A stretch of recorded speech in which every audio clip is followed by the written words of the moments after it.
I want to let each of you in on a little secret. Tomorrow, our Federation is reaching out and launching a challenge to the community. Here's the challenge. We have 30 days to raise the critical dollars necessary to meet the needs of our annual campaign. 30 days to make sure our seniors are safe and continue to live with dignity. 30 days to give those with special needs the opportunity to live a life full of joy and hope, even during these times.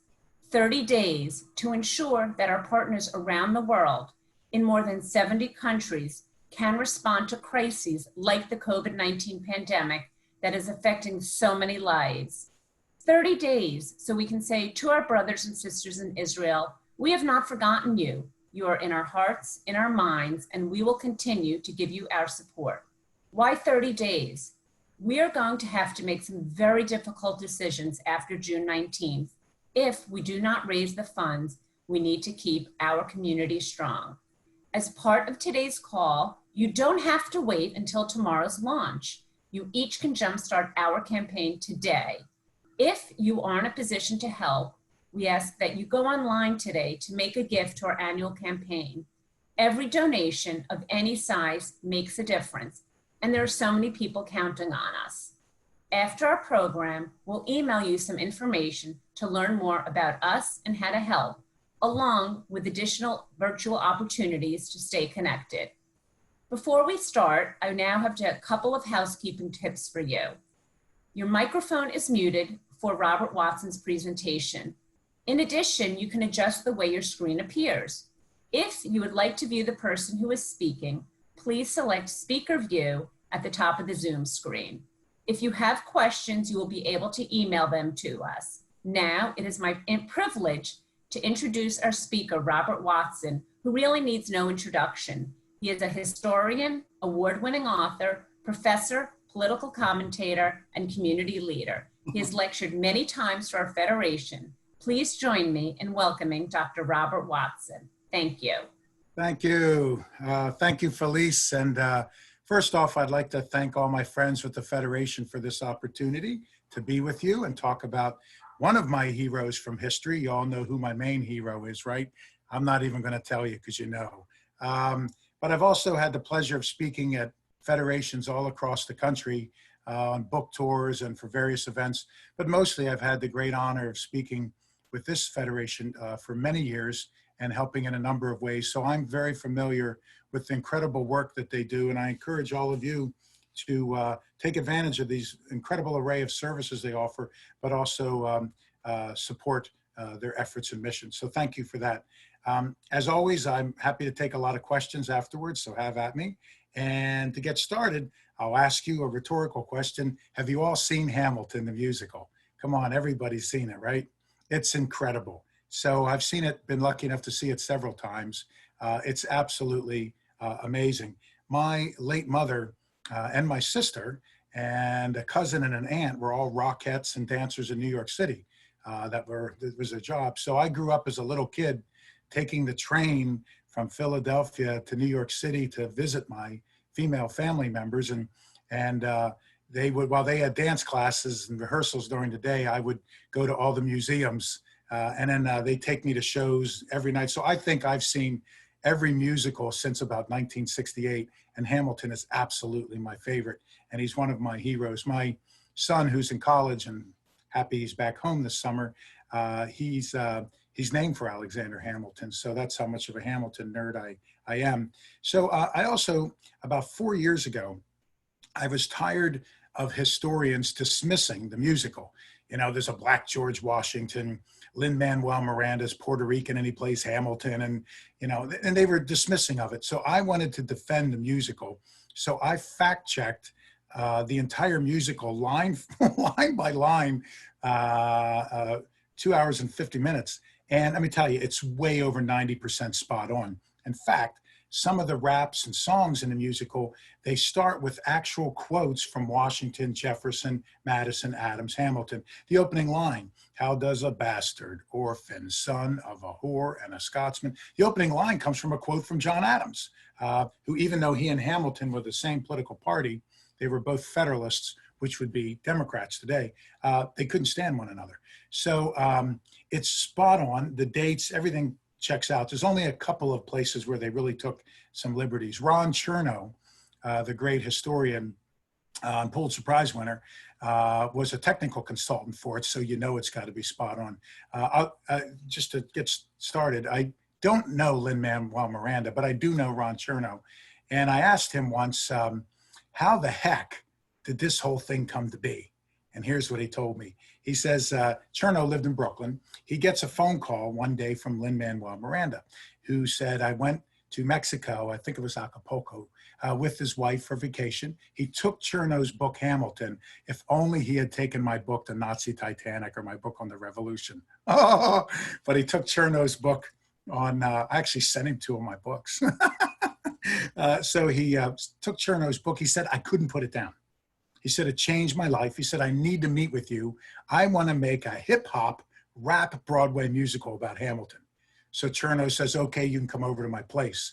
He says, Lin-Manuel Miranda was so infectiously enthusiastic and kind. He was like bouncing around with excitement to tell the story. He says, so we're going to have a Black George Washington. I'm going to be Hamilton. We're going to have, colorblind casting. We're going to tell Hamilton's story. So I said to Chernow, what did you say to him? He said, I told him, that's the dumbest damn thing I've ever heard in my life, end quote. He said, but the guy was so infectiously enthusiastic. He said, okay, I'll hear you out. So Lin-Manuel Miranda gets up, and you all know the iconic opening of the musical, right? Which tells Hamilton's backstory, the famous rap. Lin-Manuel Miranda gets up and does it, acting the whole thing out for Chernow. I asked Chernow, what'd you say? And he said, my God, I told him it was brilliant.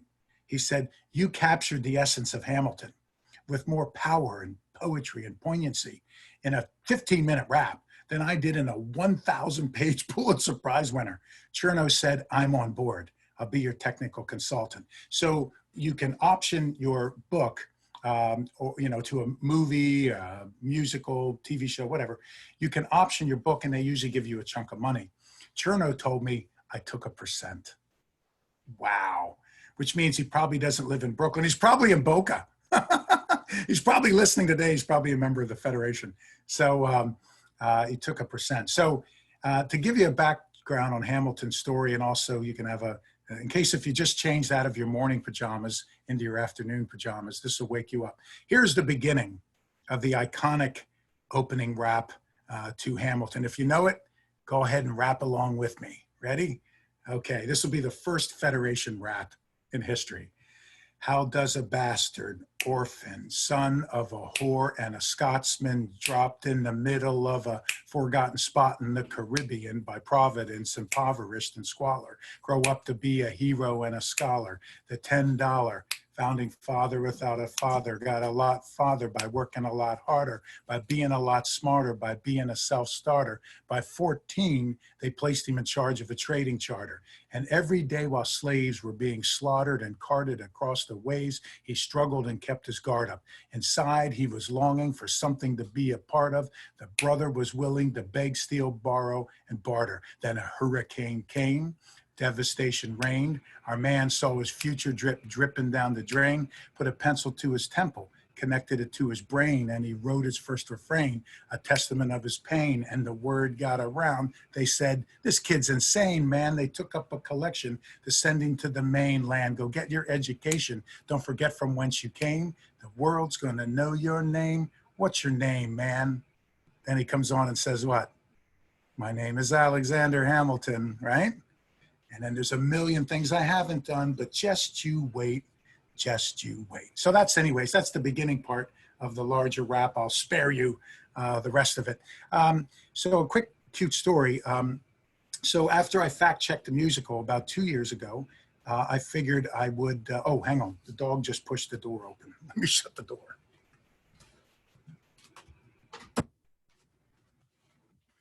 We're back, and I'm wearing pants. So I'm hoping all of you are too. So I contacted the Gilder Lehrman Institute, which is out of New York City, and they and Lin-Manuel Miranda offer a great service wherever the musical goes, they buy hundreds, if not thousands. I've seen it from 300 to 3,000 tickets for kids in Title I schools. Those are schools where kids are eligible for school lunches. So what I do is I go to the schools, whether it's in Milwaukee or Chicago or Orlando or Fort Lauderdale or wherever. I go to the schools and I've developed a free curriculum guide on how to bring Hamilton in to teaching the Revolution, the founding, the Federalist Papers, the Constitutional Convention. And you know, I've been doing this for 30 years. I've been a professor for 30 years. If you would have told me 30 years ago that teenagers would know all about the Federalist Papers and everything about Hamilton, I would have laughed you out of the room. But they love it. So the beauty of it is teachers are always excited to get these workshops and curriculum guides because the teachers always tell me the kids know more about Hamilton than we do. And then they tell me afterwards that it goes well and the kids get excited. And then they actually get to go see the musical, which is cool. And then one of the things Gilder Lehrman and Lin-Manuel Miranda does, and one of the things I do, is I make the students develop their own revolutionary rap. And then the students that win get to go and actually perform it on the stage. And some of the cast from Hamilton and me, and they don't care that I'm there, we judge it and pick winners. And I'll tell you, I've seen some amazing raps from the kids. It's really cool. And during the Q&A that I run with these students, I swear to you, I've had students raise their hand and ask me to talk about the Federalist Papers. Hell must have frozen over and pigs are now flying because nobody asks about the Federalist Papers. Why do they ask? Who was behind the Federalist Papers? Hamilton. And then one of them will say, Dr. Watson, Hamilton wrote 51 of them. And I'll go, yes, actually it was 51. And another will say, Madison wrote 20-some, 29. And I'll go, yes. And then somebody will yell out, John Jay only wrote 5 because he got sick. And I'll go, yes, it was 5 and he got sick. They know all about the Federalist Papers. So I don't care if it's colorblind casting or not. Anything that gets young kids excited about history, count me in. Okay, so our story begins in the year 1685 with something called the Edict of Nantes, Nantes, by King Henry IV, I think it was, in France. The Edict of Nantes is very important because it's one of the world's first documents of religious freedom and religious tolerance. The Catholic majority in France was very intolerant, to put it mildly, toward Calvinist Protestants, Huguenots, Jews, and other minority groups. The Edict of Nantes allows for religious freedom and it allows for a variety of laws that folks of any religious faith can join positions in government and so forth and so on. So really, probably the first document of its kind in the world. Regrettably, that was in 1598, in 1685 was the revocation of the edict by Louis XIV, the Sun King. He revoked the Edict of Nantes and wholesale persecution reigned throughout the French kingdom. You and I would recognize them as some of the pogroms coming out of Europe in the 1930s. And consequently, it's estimated that a few 100,000 non-Catholics, Calvinists, Huguenots, Jews, fled France for all points around the world. One of the families that fled had a boy named Jean Faucette, F-A-U-C-E-T-T-E. They were Huguenots. So they fled and they went across the Atlantic to an island in the Caribbean, West Indies at the time, Caribbean, called Nevis or Nevis. Now, Nevis or Nevis in that century had kind of an image of a place of refuge. If you were discriminated against, if you were a political or religious refugee, you could go there and it was sort of like a home base. So the Faucettes traveled there with Jean Faucette. Now, Nevis was originally discovered by Columbus. Thank you. Originally discovered by Columbus on his second crossing. He named it Las Nieves, which is Spanish for the snows. Why? You know, and I know, there are no snow-covered mountains in the West Indies. He said he saw a gigantic snow-covered mountain. It appears what he saw was a cloud. But we all know that Columbus was severely directionally challenged. Am I right, everyone? And you know that he wouldn't pull over and ask for directions. Ladies, am I right? Like every man, you know Mrs. Columbus was on that ship going, Christopher H. Columbus, you are so lost. No, baby, I know where I'm going. India is right over there. So Columbus bumps into it and calls it Las Nieves. The English take it over and call it Nevis. We say Nevis. So that's where Jean Fawcett went. Now, Jean Fawcett is French, and the French and English don't get along, so he anglicizes his name to John Fawcett, F-A-W-C. This is why in the historical record it's hard to follow this story because there's different names and different spellings for it. So Jean Fawcett does well, makes money, gets married, marries an English woman, which was interesting. Her name was Mary Uppington, to show you how open-minded this island generally was. They have 7 children together. Now, the conditions are so horrific on the island. It's overrun by slavery, piracy, periodic hurricanes, that 5 of the 7 children die in infancy, which is incomprehensible.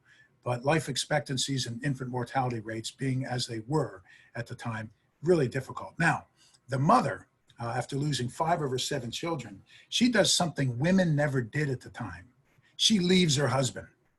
Jean Fawcett was a womanizer, had a number of mistresses, it appears illegitimate children, so she up and leaves him, which never happened. She takes their youngest daughter, whose name is Rachel. She's about 16, and they go to the island of St. Croix. Anybody been to Nevis? St. Croix, okay? So our narrative moves now to St. Croix. Why St. Croix? Her only other surviving child, a daughter, married someone on St. Croix.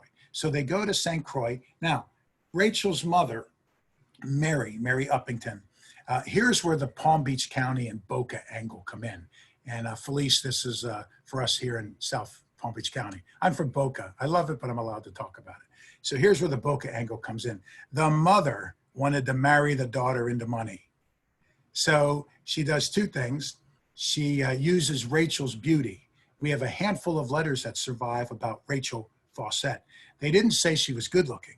They say she was Cleopatra. She was the Venus de Milo, that once in a century, God will make a human that looks like her. So she must have been just off the charts. So the mother's going to use her beauty to marry her into money. The second thing the mother does is she baits the trap by announcing that Rachel's coming into a great fortune, which wasn't true. So she announces it to try to catch some flies with that. Around the time, a Danish-German Jew named Johann Michael Lavienne. He was Sephardic, Levine, Lavienne from Levi, right, everyone? So he was Sephardic. Lavienne shows up on the island, and a lot of Sephardic refugees fled to St. Croix, or more of them to Nevis, mostly to Nevis.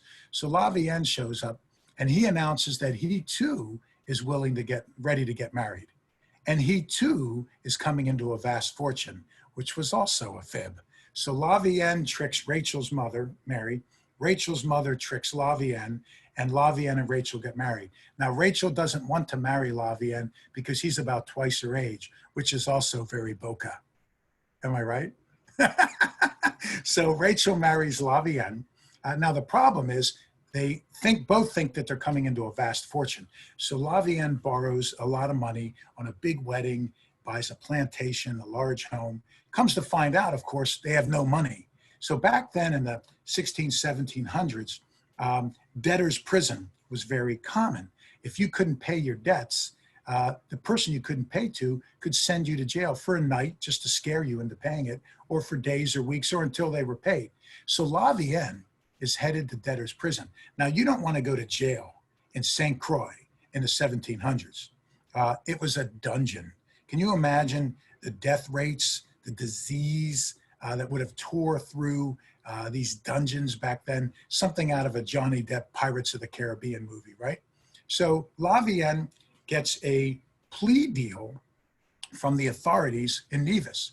Here's what happened, or St. Croix. It turns out that even though they're after Lavienne for being in debt, the person they're really after is Rachel, his young wife, his teenage wife.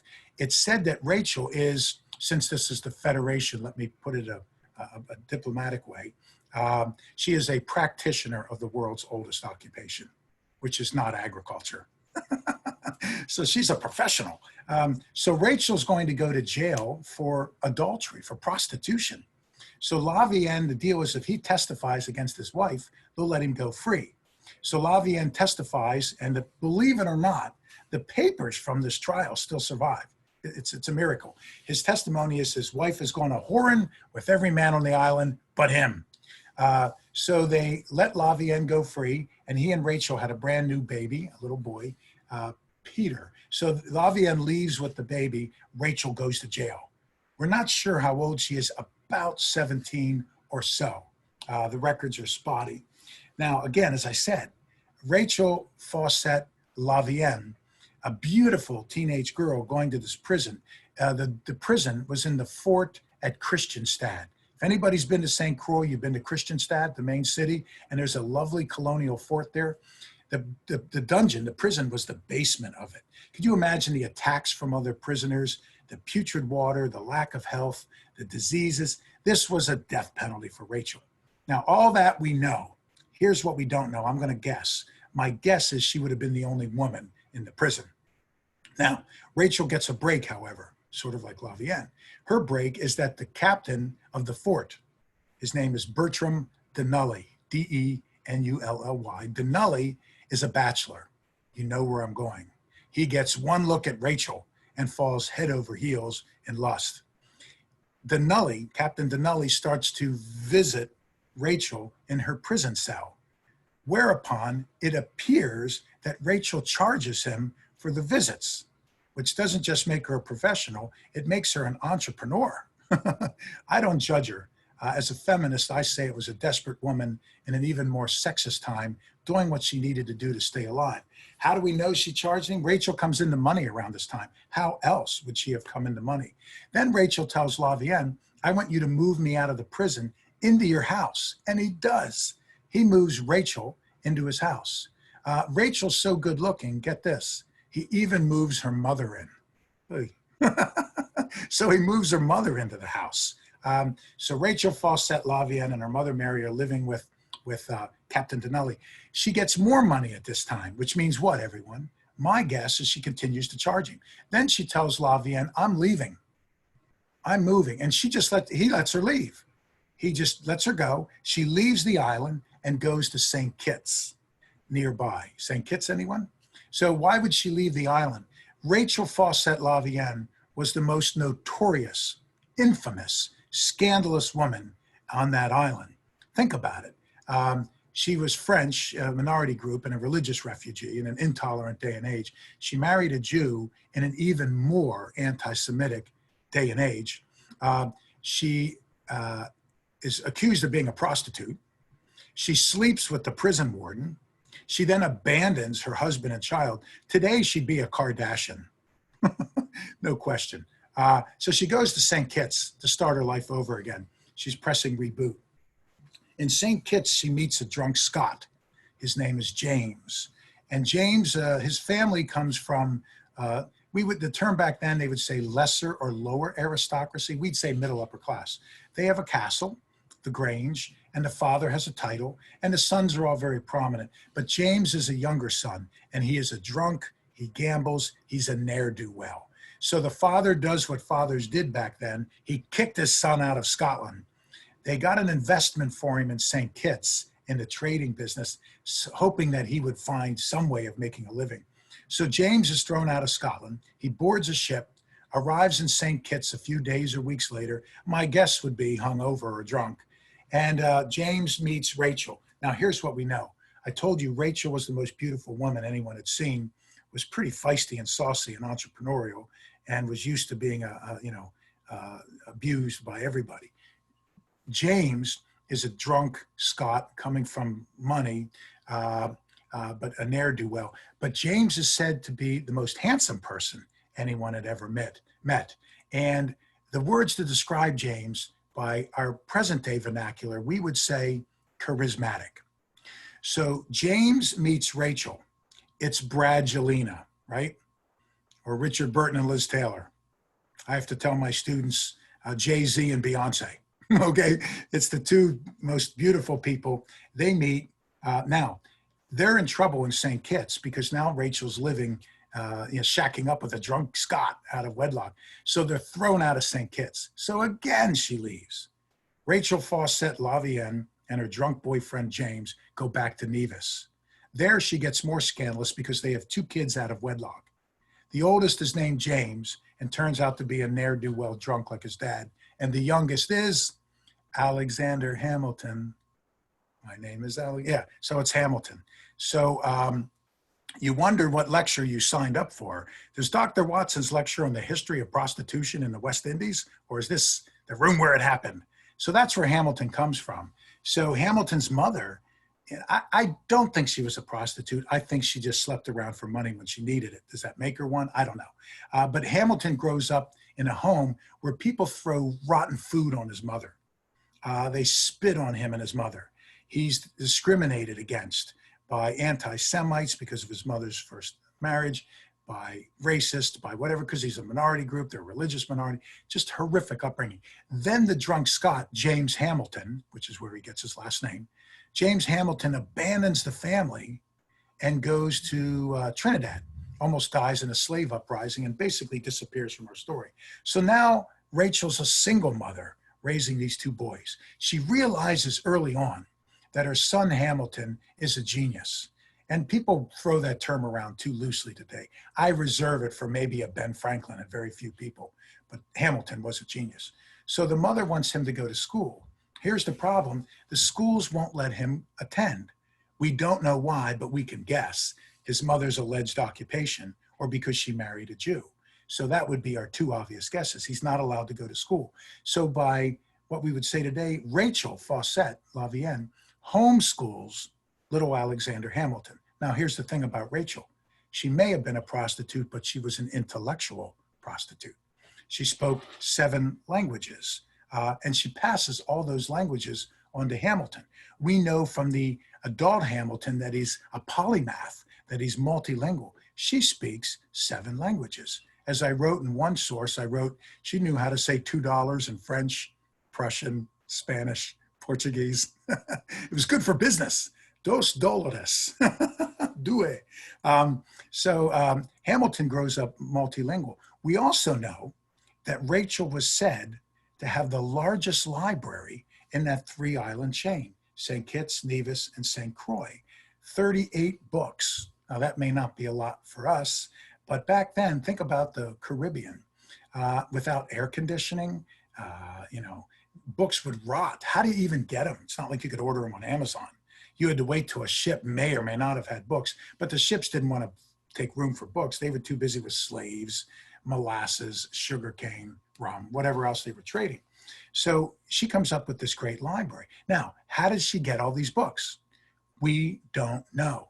We know what books she had because Hamilton writes down what he read as a kid. I'll tell you that in a moment, but we don't know how she got them. I have a theory, and I'd like to share it with you. My theory is that when she would visit the shipping captains, she probably looked up on their shelf after they finished, or maybe before they conducted business, and said, "What's this book by Aristotle? Is that important?" The captain said, "Oh yeah, you want to get Aristotle's on politics." Rachel probably said, "Okay, then I'll take that book, or you don't get any of this." That's my theory. That's my guess. How else would she have gotten the books? So what books did Rachel Fawcett Lavienne have that she had Hamilton read as a kid?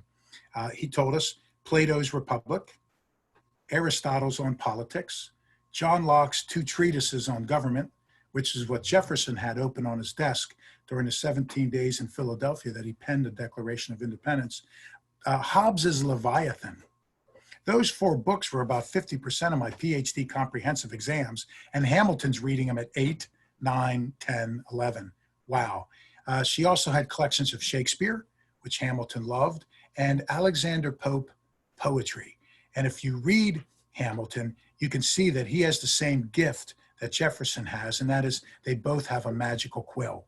As they rap in the musical, Hamilton had the skill with the quill. It's undeniable. So he was a beautiful writer. And in some ways, I think it's kind of fitting that Hamilton is celebrated in the musical today through poetry and poetic verse, which is beautifully written by Lin-Manuel Miranda, because Hamilton was such a beautiful writer. And as a kid, one of the things he did was he published poetry in the newspapers around the West Indies. He was a published author and a poet as a kid. So it's fitting that he's a poet today. So Hamilton then gets a break. So he's homeschooled by his mother, 7 languages, reading all the classics. This stuff is off the charts. He gets a break. It turns out that the island of Nevis has a large Jewish community. They're Sephardic, they're shippers, traders, and refugees. Do you remember I said at the outset that Nevis was sort of a home base for people who were discriminated against and fleeing persecution? So a lot of Sephardic Jews went to the island of Nevis. How many? We have an English census from around the year 1750 that put the Jewish population at Nevis, get this, 1 out of every 3 whites. So it's a sizable population. Now, the Sephardic community on Nevis, they invite Hamilton to come to school. He gets to go to the little Hebrew school at the synagogue in the island of Nevis. Hamilton was very bookish. His dream was to go to school. His mother wanted him to go to school. He finally realizes his dream, courtesy of the Jewish community. And the headmaster of the school, the Jewess, as the title was today, that sounds ugly. But back then, the term Jewess would be like saying madam, sir, ma'am, some title, chancellor, president, some title of esteem. The Jewess becomes Hamilton's adoptive mother. She is the second person to recognize genius in this boy. She takes him under the wing. Now, Hamilton spoke 7 languages. Guess what? He adds an 8th language to his repertoire, Hebrew. Hamilton speaks Hebrew. And we know this from a number of accounts. Not only does he graduate at the top of the class, so he's the valedictorian of the Hebrew school in Nevis, but his youngest son, Peter, would later write that his father used to make them recite the Decalogue in Hebrew at bedtime, all the kids. Also, Hamilton would do bedtime stories for the kids about Abraham and Isaac and Jacob and Noah and Moses. So in Hebrew. So Hamilton goes to a Hebrew school. Now, I'd like to just offer a theory that I've been floating for about 25 years, that Hamilton may have been Jewish. And for about 20 of the 25 years, people would just laugh at me and think I was a Looney Tune. But now that the musical's big, people at least listen. Think of it this way. We know Hamilton's mother married a Sephardic Jew. We know he went to a Hebrew school. We know that the Jewish headmistress was his adoptive mother. It's clear, he spoke the language, that Hamilton had Jewish roots to some extent. Now, was he Jewish? We don't know. This depends on this. In the faith, aren't you the faith of your mother? Isn't it passed down from matrilineally? Yeah. So his young mother, Rachel, when she was a teenager and married Lavienne, if she converted to Judaism to marry Lavienne, that would what? That would make Hamilton Jewish, right? Did she convert? We have no idea. On one hand, it seems implausible to me that a teenage girl in a sexist day and age would not convert to her older husband's faith. On the other hand, we know Rachel was headstrong and independent-minded and wouldn't listen to anyone, and I mean that as a compliment. She was a strong woman. So maybe she didn't. If she did, if she didn't, maybe her conversion explains part of the discrimination she encountered in Nevis and part of the reasons why Hamilton couldn't go to school and part of the reason why he would ultimately go to a Hebrew school. The short answer is we just don't know. There's no definitive document one way or the other, at least that we found or not found thus far. But that's something I'd like to float and run by you. More on that in a moment. I'm going to end with that theory. So Hamilton gets to go to school. So things are looking up for Hamilton. The headmistress says to him, you know, you're too brilliant for this little island. What do you want to do when you grow up? Now, I'm 58 and I'm still working on a game plan.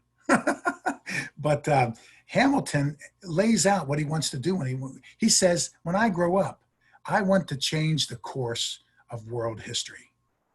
The audacity. Think about it. He's illegitimately born, living, without a dad, on a 6-by-9 mile rock, raised by Sephardic refugees and a French whore, and he's going to change the course of world history. Unbelievable. She says, how? He has a 3-point plan. You ready for this? He says, first off, he knew enough from his reading of history to know that he needed a war. Hamilton says, for me to achieve greatness, I need a war. I wished for a war. I knew it was the only way to rise up, as they rap in the musical. So He needs a war to distinguish himself. Secondly, he says, I'm going to find the greatest man of my times, and I'm going to latch myself to his coattails and ride that shooting star to fame. Thirdly, Hamilton says he's watched his mother. And he says, my mother can get any man to do anything she wants. Now, this is a little arrogant side of Hamilton. He says, I could get any woman to do anything I want. He said, so I'm going to marry an older, wealthy woman. Could you imagine Hamilton in Boca at Meisner Park? Woo, right? Coming to some of the Federation luncheons, the Cougars, it would be all lights out. Remember, his mother was Angelina Jolie and his father was Brad Pitt, basically, right? So Hamilton is the most handsome person anyone's ever seen. Take out a $10 and look at that $10 bill and look at that profile. So he's the most handsome person anyone's seen. He's the most brilliant person anyone's met. He's the most charismatic person anyone's met. And he's the most audacious. So he's unforgettable. So that's his plan. Unfortunately for Hamilton, the family must move to St. Croix. Why? La Vienne re-enters the story. La Vienne met a woman, so now he wants to divorce Rachel. Back then, women could not legally divorce. Men had no fault divorce. They could just divorce. So La Vienne wants to get a divorce, so Rachel has to go to St. Croix and go through the proceedings. Can you imagine the feeling she must have had, knowing she's going back to a place where she was accused of being a whore and put in jail, and people spit on her and threw rotten food on her? Whatever her two boys did not know about her past, it's going to come out now. So I can't even imagine how she felt. She goes back to St. Croix. But what it does, she gets a divorce. It prompts her to get a new job. Rachel opens up a supply business, supplying all the ships that come to the islands. Now remember, these ships back then, this is the equivalent of a Fortune 500 multinational today, traversing different countries and stopping at ports. Now, Rachel already knew all the ship captains, right, from her previous job. So Rachel knows all the shipping captains. She prospers. She provides them with water, wood, tropical fruit, whatever they need. And her business partner is little Alexander Hamilton at 10, 11, 12. Now, Hamilton's such a financial and mathematical, not a genius, a prodigy, that the business is doing very well. Some shipping captains, get this, seek out Hamilton's services to have him, this kid, redo the ship's logs, the ship's manifest, the books, because he's just so impressive. So Hamilton's doing well, the mother's doing well, things are finally looking up, and then guess what? A yellow fever epidemic hits the island. It kills an estimated 50% of the population, including Hamilton's mother. Now he's an orphan as a little boy. The records are spotty. In fact, we're not sure if he was born in 1755, 1757. We know it was on a January 11th, but Hamilton would have been about 12 or so.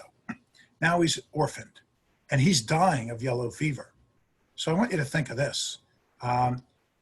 Hamilton is thrown out of his home by the local authorities and the church, which is a real churchly thing to do. They throw this kid out of the home because of the mother's occupation, maybe because she was Jewish, we don't know. Hamilton is orphaned on the streets, dying of yellow fever.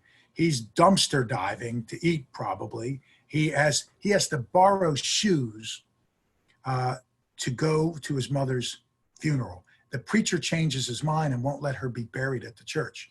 So Hamilton and his brother James, named for the dad, carry the mother's corpse up to a hill in St. Croix, find a tree with a commanding view of the ocean, and they bury her, and Hamilton delivers the service, then gives the shoes back.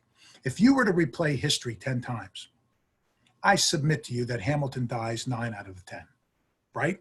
You'd all take that. An orphaned little kid with yellow fever on a wretched island overrun with slavery and piracy and everything else. Hamilton described watching people getting killed on the main street of the town in daylight. So but Hamilton gets 2 breaks. One, the Jewish community. The Jewish community knows the story. And through their generosity, Hamilton is fed and clothed. Secondly, there's a shipping company called Kruger with a C and Beekman. It's a big Dutch shipping company. They knew about Hamilton's mother running a supply business for the ships. They knew about Hamilton. So Kruger becomes like a father figure to Hamilton, which he never had. And Kruger hires Hamilton to be the office manager for Kruger and Beekman International Shipping, and he's about 12. Wow. By 14, as you heard in the rap earlier, when he was 14, they put him in charge of a trading charter. At 14, Kruger and Beekman go back to their headquarters in New Jersey and New York. Hamilton's running the West Indies shipping operation. This is remarkable. This is where this kid is. He has a roof over his head. He's making money. He's got a job. It's exciting. Then another disaster. Hamilton's life is a roller coaster. A hurricane. Remember in the musical I just rapped, then a hurricane came, devastation reigned, our man saw his future dripping down the drain, yada, yada, yada. So a hurricane comes, destroys almost every structure, including Kruger and Beekman's headquarters. Hamilton's again homeless. He puts a pencil to his temple, connected to a brain, writes his first refrain, a testament of his pain. So Hamilton writes an account of the hurricane.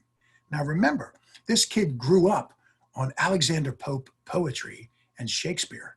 It's like a professional meteorologist meets Walt Whitman, describing the hurricane.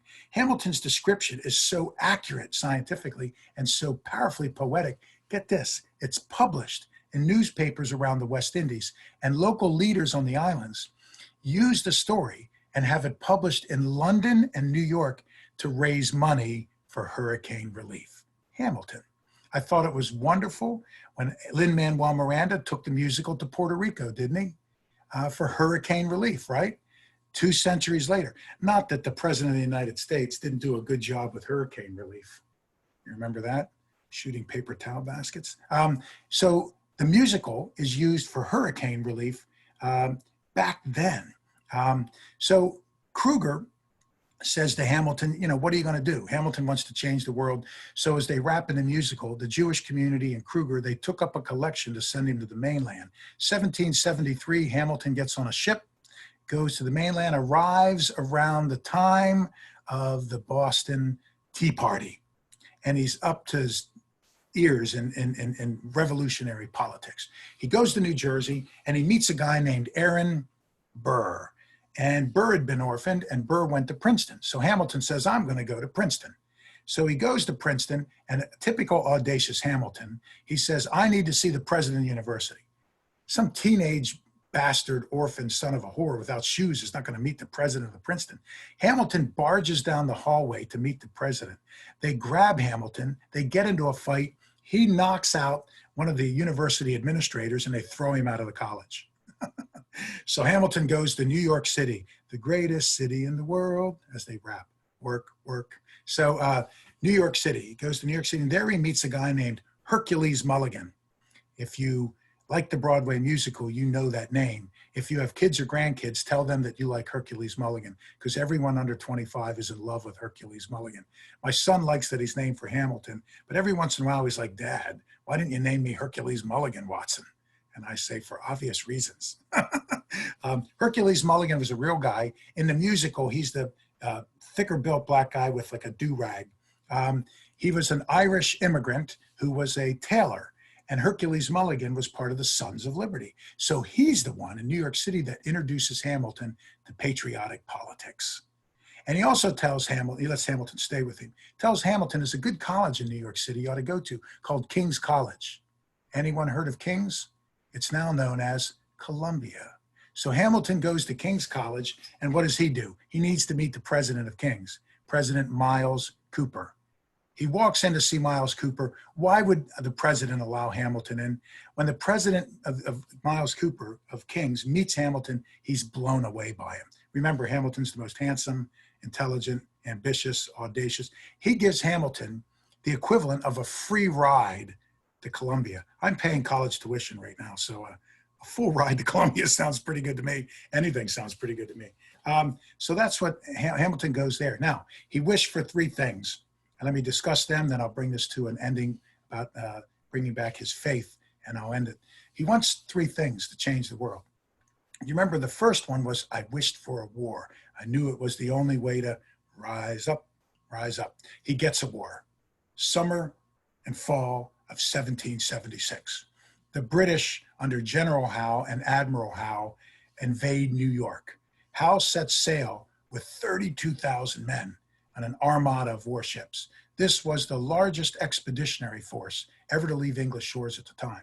He goes to New York City. He also brings along with him 9,000 Hessian mercenaries. These are the Germanic soldiers of fortune, the biggest, most feared warriors on earth.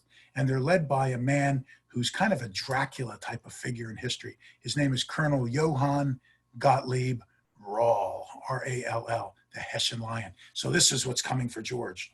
They go to New York City. George rushes to New York City with about 10,000 men and digs in. Earthworks, picket lines, trenches. Now, as they wrap in the musical, George Washington is outgunned, outplanned, outnumbered, outmanned.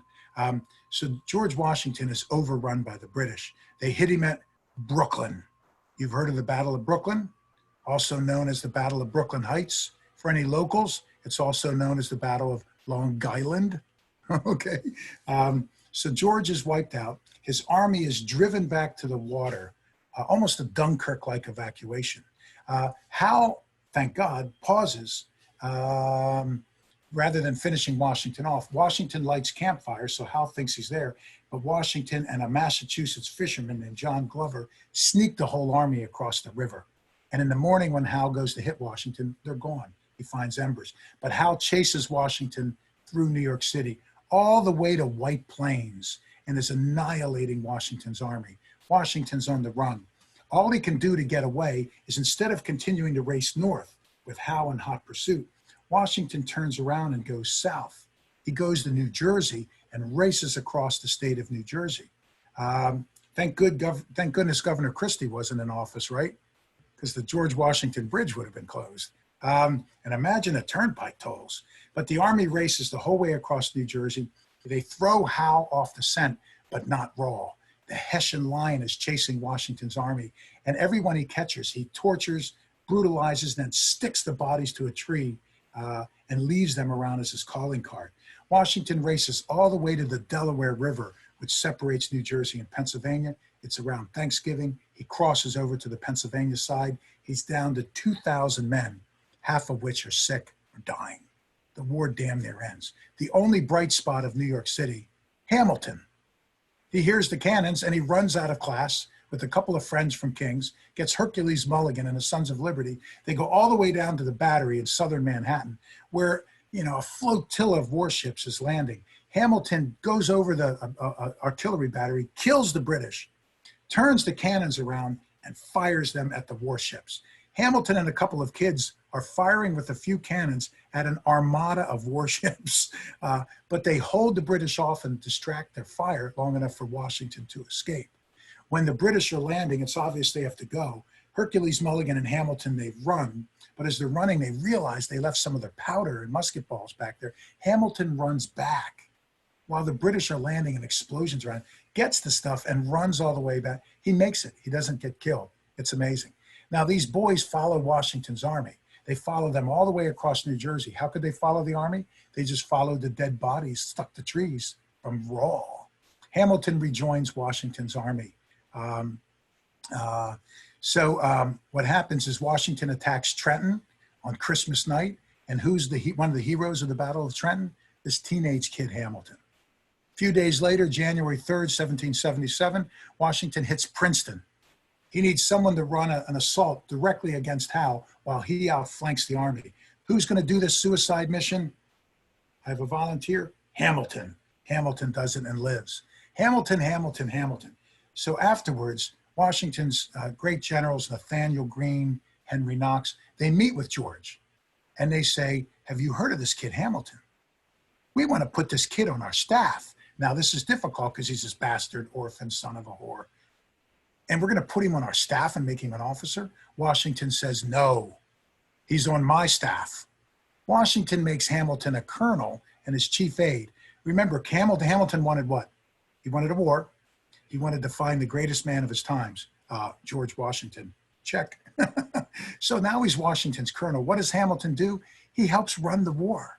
Hamilton is the liaison to the Continental Congress. He writes all Washington's speeches. Remember his skill with the quill. He writes Washington's letters. He's a liaison with the quartermaster, that is keeping the army supplied. Remember the French, the Spanish, the Dutch, and the Prussians, Baron von Steuben, all help Washington's army. Washington doesn't parlez-vous or habla español or speak Prussian. Who speaks all the languages? Yes, young man. Hamilton. I speak them all. Hamilton takes care of it. Hamilton's the interpreter for the entire war. The last thing Hamilton wanted was to marry an older, wealthy woman. He gets the latter to a wealthy woman, not older. He meets Elizabeth Schuyler, Eliza, and her sister Angelica and younger sister Peggy. Marguerite was her full name. And General Schuyler lives in Albany. His mansion's still there, by the way. You can go see it. He's rich. He's a general. He's a politician, friends with Washington. He has several good-looking young daughters. So Hamilton says, I'm going to marry a Schuyler sister. Which one? Doesn't matter. That's the other side of Hamilton. So he marries Eliza, and they have a good marriage despite his philandering. They have 8 children, and now he's got money. So Hamilton gets all 3 things he wants. Let me move to the end. Right before Hamilton is killed in a duel by Aaron Burr, of course, July 11th, 1804, Weehawken, New Jersey, dawn, guns drawn, as they said. Right before he's killed in a duel, after the war, Hamilton moves to New York City and becomes one of the top lawyers in the country. Now, he and Burr butt heads. It turns out that Burr wanted to be Washington's chief of staff, chief aide. Hamilton is. Burr wanted to be the hero of the war. Hamilton is. Burr moves to New York City and is the top lawyer with all the most, pricey clients until Hamilton moves to New York City and opens up a law firm next door. All the clients go to Hamilton. And these 2 guys actually fight over women, like 2, freshmen pledging a fraternity or something. Burr prides himself on being a ladies' man, and he even makes a list. I could bet any woman in New York City until Alexander Clooney moves in, and Burr's angry because all the women like Hamilton.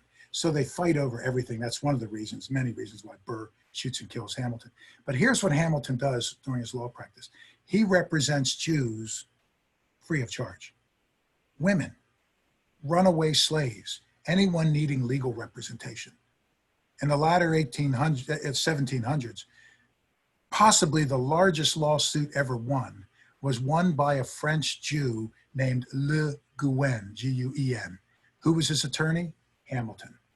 Guin could not find legal representation. Hamilton, as a way of thanking the Jewish community that saved his life, or perhaps he was Jewish.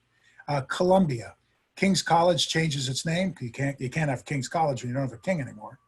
It becomes Columbia. As its most famous student, Hamilton redraws the charter of Columbia. And he says that anyone of any faith and background should be open to admission to Columbia and be on the staff. This is very progressive. And to make his point, he asked Columbia to bring in a friend of his, Gershon, G-E-R-S-H-O-N, Seixas, S-E-I-X-A-S, a Sephardic Jew. Hamilton devotes the rest of his life to fighting for abolition. He and John Jay found the New York Society for Manumission, which is dedicated to ending slavery, and again represents former slaves, women, Jews, free of charge. Hamilton becomes an advocate for what today we would call multiculturalism and diversity. He's the one founder that we forgot until a young Puerto Rican playwright decided to put quill to parchment and write a play about this great founding father. Thank you very much. Questions? Do you want to take questions, Felice or Jules or anyone, or Marissa, do you want to? So I think we have time for just a very few questions, let's say like 5 or so, because people are going to get off. So if you have questions, you can raise your hand by hovering your cursor over the participants button. So let's just see if we can get 1 or 2 questions, a few questions in, and if not, if you don't have time for your question to be answered, you can email them to us. So anyone have any questions? Marissa, you can help me out for a little bit.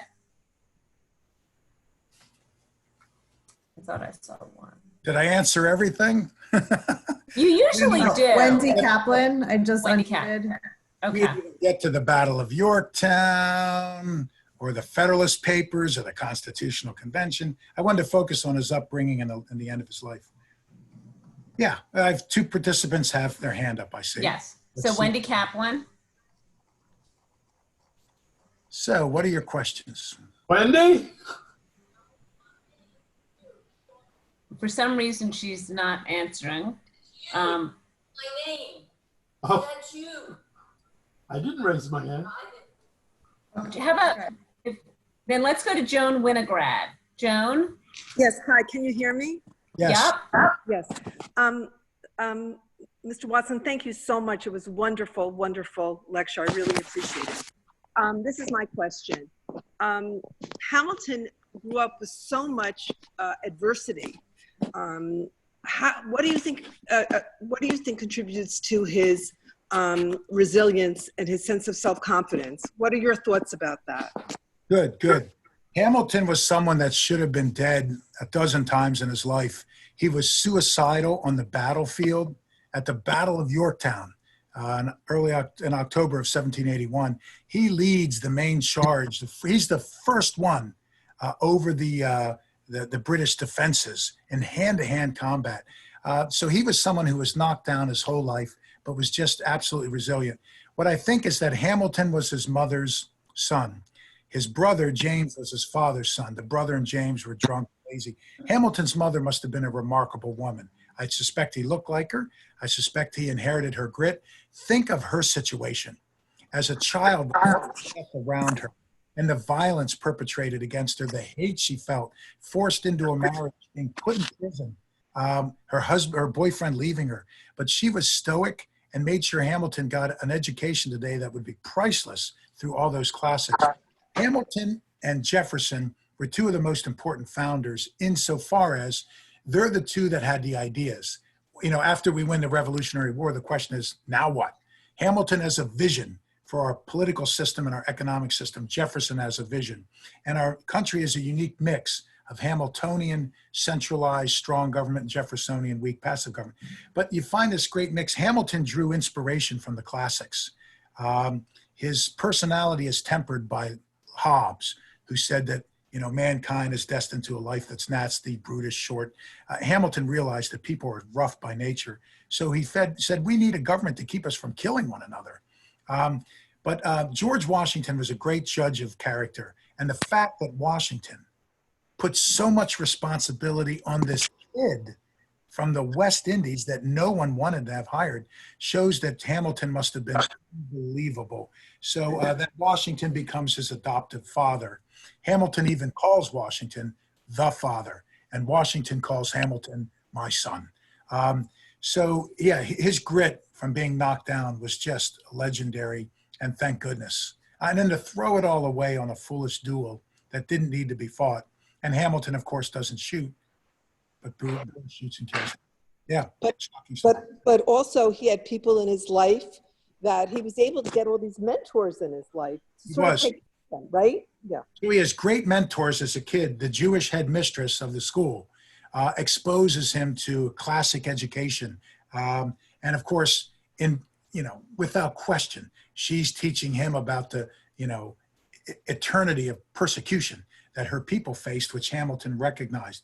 Then Kruger, this wealthy shipping captain, takes him under his wing and hires him and helps him get to New York. The Jewish community there welcomes him.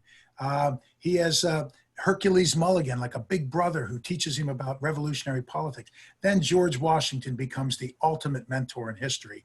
But I think it's not only because Hamilton was always looking for coattails to grab a hold of. I think that people saw in this kid something that you never see in people, and they were therefore willing to take a chance on him.